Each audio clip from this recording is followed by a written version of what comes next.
અમરેલી મામલે ભારતીય જનતા પાર્ટી અને સરકારની ઇજ્જત દાવ ઉપર છે, છતાં પણ કંઈ થઈ કેમ નથી રહ્યું? બંને પક્ષેથી એકબીજા પર આક્ષેપો થઈ રહ્યા છે. વિપક્ષ અને સત્તા પક્ષની વચ્ચે પાયલ ગોટી નામની મહિલા પીડાય અને પીસાઈ રહી છે, ત્યારે પરેશ ધાનાણીએ ધરણાની શરૂઆત કરી અને આ ઉપવાસ આંદોલનની જાણે કોઈ અસર આ સરકાર પર દેખાતી નથી તેવું લાગ્યું. કારણ કે ગઈકાલે પરેશ ધાનાણીની તબિયત લથડી હતી, તેમનું શુગર લેવલ ડાઉન ગયું. તેના કારણે તેમને આખરે કોંગ્રેસના પીઢ નેતાઓએ આદેશ કરી અને પાણી અને ORS પીવા માટે મજબૂર કરવામાં આવ્યા. છતાં પણ આજે સવારે હજુ સુધી કોઈ પણ પ્રકારની સરકાર તરફે આવેલી પ્રતિક્રિયા દેખાતી નથી. આ માત્ર પરેશ ધાનાણીના ઉપવાસ આંદોલનની વાત નથી. આ રાજ્યમાં પ્રતિકના ઉપવાસનો તો હવે છે ડૂબી ગયો છે, પરંતુ આમરણાંત ઉપવાસ પર પણ કદાચ કોઈ માણસ મરી જાય તો કોઈ જવાબ આપનારું ન હોય એ પ્રકારની સ્થિતિ દેખાય છે. કારણ કે જ્યારે આંદોલન, ધરણા પ્રદર્શન, વિરોધ પ્રદર્શન થાય છે ત્યારે કાં તો પોલીસને આગળ કરી આ બધું સમેટાવી દેવાય છે, અથવા તો વ્યક્તિ મરવા સુધી પહોંચે ત્યાં સુધી કોઈ ખબર સુદ્ધા પૂછવા જતું નથી, ભલે આંદોલન કરી અને ઉપવાસ કરીને મરતો હોય. આ પ્રકારની સ્થિતિ છે. તેને કહીએ જે પીડ પરાઈ જાનાને રે.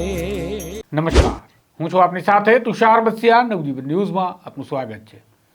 એક સમયે આ દેશ અંગ્રેજોનો ગુલામ દેશ હતો અને અંગ્રેજોની ગુલામીમાં પણ આંદોલનો અને વિરોધ પ્રદર્શનો થતા, યુદ્ધ થતા અને એ સમયે સત્યાગ્રહ પણ થતા. ઉપવાસ આંદોલનની જાહેરાત થતી, અંગ્રેજ સરકારના પાયા ડોલવા લાગતા, અંગ્રેજ સરકારને કંપારે છૂટી જતી કે હાય રે ગાંધી ઉપવાસ પર બેઠા છે, હાય રે ભારતના લોકો ઉપવાસ પર બેઠા છે. અને હવે આપણે ઉપવાસ પર બેસીએ છીએ, આપણે કહીએ છીએ કે અમે સ્વતંત્ર દેશના સ્વતંત્ર નાગરિક છીએ, આપણે ઉપવાસ કરીએ, પ્રતિકના ધરણા કરીએ, આમરણાંત ઉપવાસ કરીએ, છતાં પણ કોઈના પાયા તો ઠીક છે, કોઈના મનની અંદરથી પણ એવો વિચાર નથી આવતો કે આ ઉપવાસ લાંબા ચાલશે તો આ વ્યક્તિનું મોત પણ થઈ શકે છે. એનું ઉત્તમ ઉદાહરણ અમરેલીમાં આપણે જોઈ રહ્યા છીએ. અમરેલીમાં પૂર્વ વિપક્ષી નેતા પરેશ ધાનાણી અમરેલીના પાયલ ગોટી અને નકલી પત્રકાંડ મામલે તપાસ કરવા અને નાર્કો ટેસ્ટની માંગણી તેમજ આ મહિલાને ન્યાય મળે તે માટે તેઓ ધરણા પ્રદર્શન કરી અને આખરે તેઓ ઉપવાસ પર બેસી ગયા. ઉપવાસ લંબાવ્યા 24 કલાક વધારે માટે. અને ગઈકાલે રાત્રે પરેશ ધાનાણીને ખાનગી ડૉક્ટરોએ જ્યારે તપાસ્યા ત્યારે તેમની નાદુરસ્ત તબિયતનું કારણ સામે આવ્યું કે તેમના શરીરમાંથી શુગરનું લેવલ ઘટી રહ્યું છે, જેના કારણે તેઓને અશક્તિ, નબળાઈ આવી રહી હતી. આવું લાંબુ ચાલે તો તેમને હોસ્પિટલમાં દાખલ કરી સારવાર આપવી પડે તેવું ખાનગી ડૉક્ટરોએ માધ્યમોને સ્થળ પર કહ્યું હતું. પરંતુ હવે પરેશ ધાનાણી આજ સવાર પડી ગઈ છે ત્યાં સુધી આ ધરણા ચાલુ રાખીને બેઠા છે.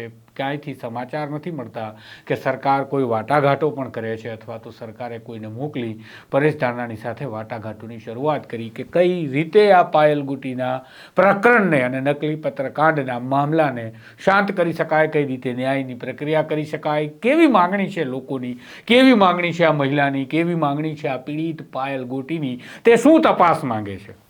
આ કોઈ બાબતની ચર્ચાઓ હજુ સુધી થતી નથી. એટલા માટે જ મેં પહેલાં કહ્યું કે અંગ્રેજ હતા કે જેમના ઉપવાસથી, આંદોલનથી પાયા હલતા હતા, અહીંયા તો એવા જડ બેઠા છે કે તમે ઉપવાસ કરો કે કબ્રસ્તાનમાં જઈ દફન થઈ જાઓ, જરા પણ અસર નહીં થાય.